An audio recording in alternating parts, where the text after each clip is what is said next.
AutoLine on the Road at Cars MBS virtual event is brought to you by Mitsubishi Electric, Innovation Electrified, with special thanks to the Center for Automotive Research.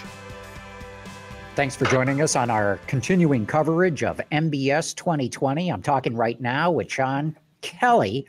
He's a vice president with Mannik Smith Group. And Sean, you had an interesting session today, the influence of smart mobility. Tell us about who was on your panel and what you thought were some of the highlights of what was discussed.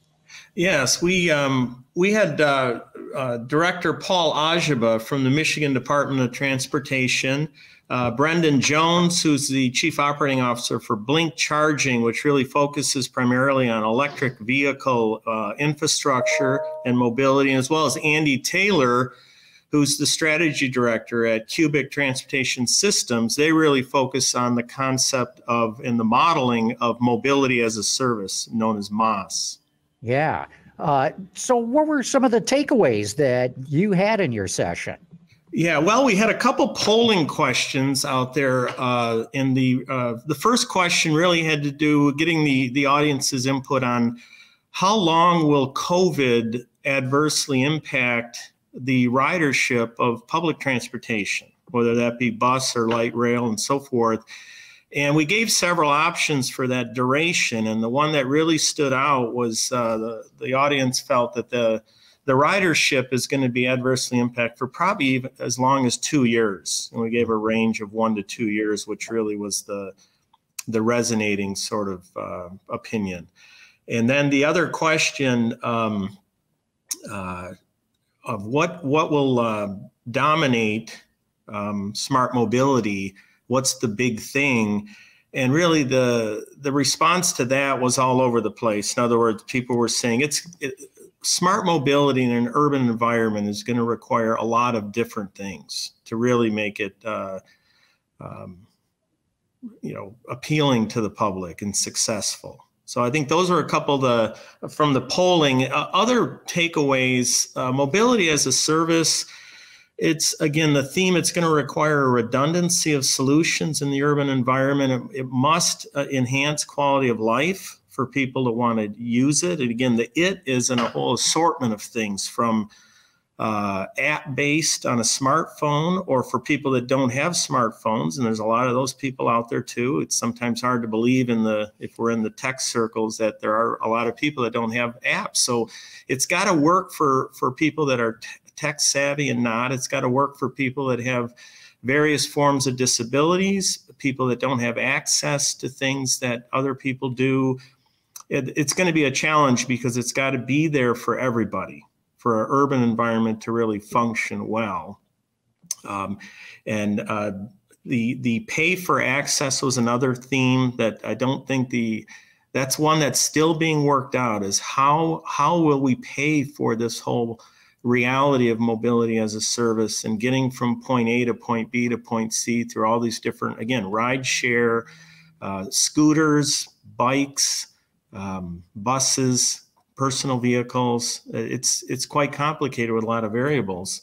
And I have a lot of takeaways here, John. I don't know how far you want me to go into that in this audience here, but the real theme that I heard from these three panelists that are coming at it from different perspectives: a public sector director of a Department of Transportation, someone that has a very strong international background, Andy, in working specifically on things related to policy and related to mobility as a service, and then Brandon on specifically just electrified vehicles, which, again, through the discussions with Brandon, this is going to be a big game changer. And the public, I don't think, fully realizes that electric vehicles are going to be, the number of them out on roads is going to be growing dramatically and not that long into the future. So what Brandon's point is that his circle is going through tremendous learning curve of how do we get the infrastructure prepped and ready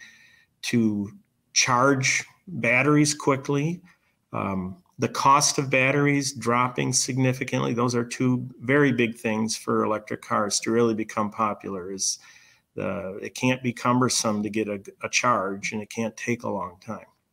John, it's very interesting what you just said, and I hadn't thought of that before. There's so many different mobility providers. Do you want to be paying each time you go from a scooter to a bus to, an autonomous shuttle or whatever? Did your panelists or you have any thoughts on what opportunities? There might be a huge opportunity for somebody who can aggregate all that. Yeah, well, that one of the panelists, I think it was Andy, had said that he used the term a package.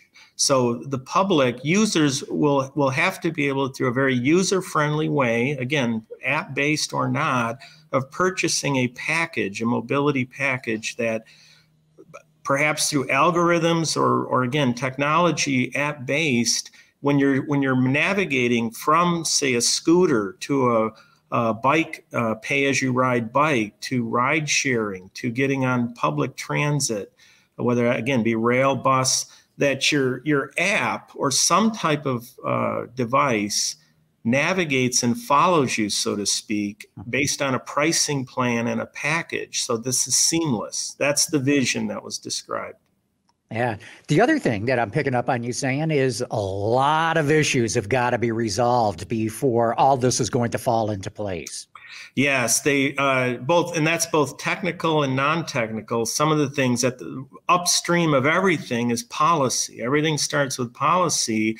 Director Ajaba talked a bit about how the state of Michigan is actually leading in a lot of ways on legislation from the governor's office down, and then the implementer of how that legislation finds its way into smart features in public right-of-way.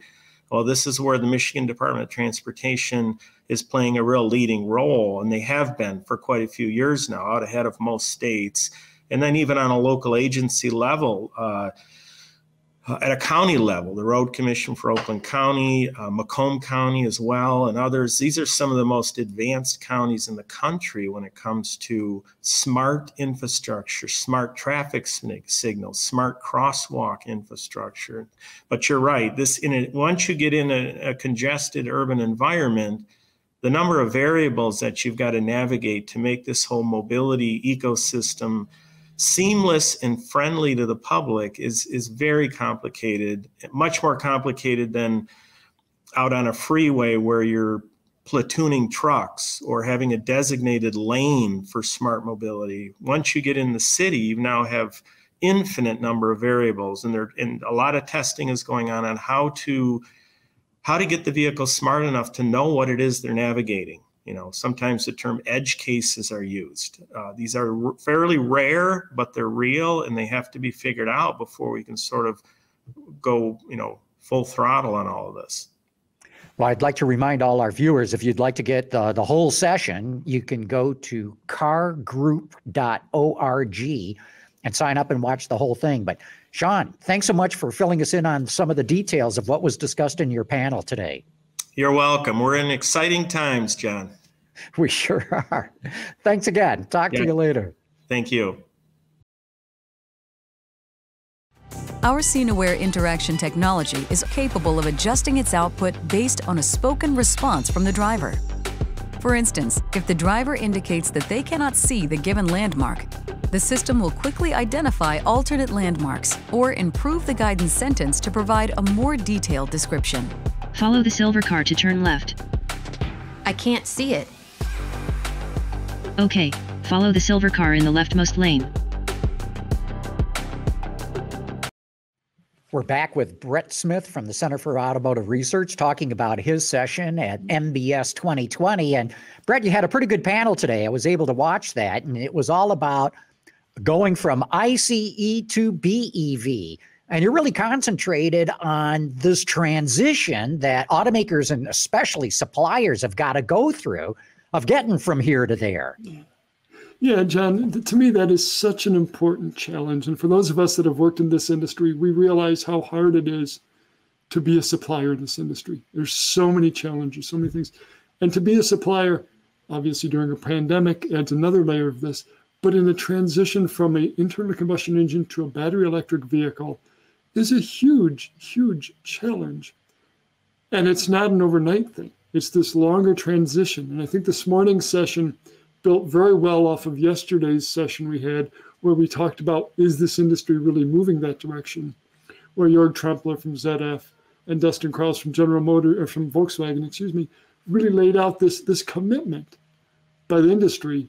Today, Mike Robinette and Sandy Sarkovsky really described, I think, how those steps get implemented.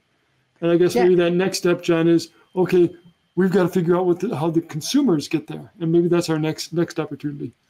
Yeah, it was interesting listening to Sandy Stokowski from Vitesco, which is, being spun off of Continental, made all traditional componentry for ICEs. And she was talking about the challenge that she faces of moving into the new technology.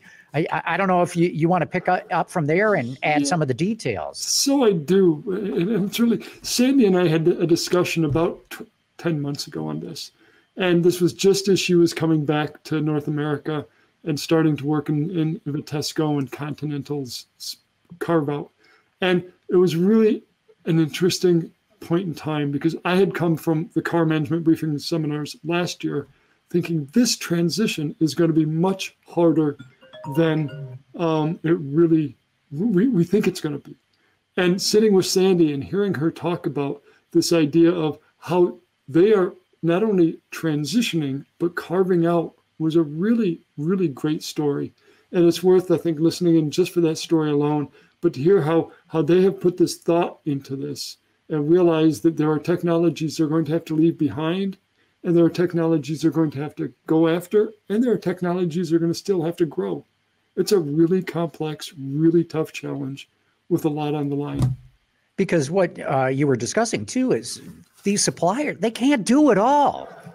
Yeah, that's a really fascinating, and we look at this idea of the large suppliers who are doing the conversion, the transformation to battery electrics and to electrification, but they're also working on automation and ADAS and other things, and neither of those are going to pay off for the next several years. How do you invest all of that money in something that isn't going to pay off soon and still keep a business going in a very tough market? I think that thought process, and Michael Robinette, I think, was a great addition to this panel, because he sees it from so many different companies. But this challenge of whether you have to focus on one area, or if you have to kind of bring everything down to a level and just keep everything going until we get through this and then figure out what's going to work. These companies are challenged to their core right now. Yeah, and Michael Robinette from IHS Markit made a great point too. Depending on what area of the world you're talking about, it's a different scenario. So China's different from Europe. That's different from the United States. And it's going to be different for a while. And that again, that transition of how do you get global scale, as technologies right now are not global. They're very regional in so many ways. And the volumes are going to be very different. And the pull from your customer, the vehicle manufacturer, is going to be very different. So it becomes, again, for you and I, John, it's a fascinating thing to watch. For these people that are running the businesses, gosh, it's a heck of a time, eh? It's tough. Yeah, we get to have the luxury of sitting back and watching it all and trying to figure it out. They got the P&L responsibility on their shoulders. I think you and I and others have talked over the last couple of years about, man, this is a great time to watch the industry, but boy, it's got to be tough to be in it. And it gets more so every time we talk, I think. There was another session this morning on the Industrial Revolution, what they call Industry 4.0. A lot of similar discussions of how do you transition into a digitally data-driven manufacturing operation, when so many companies are still banging and welding and machining metal.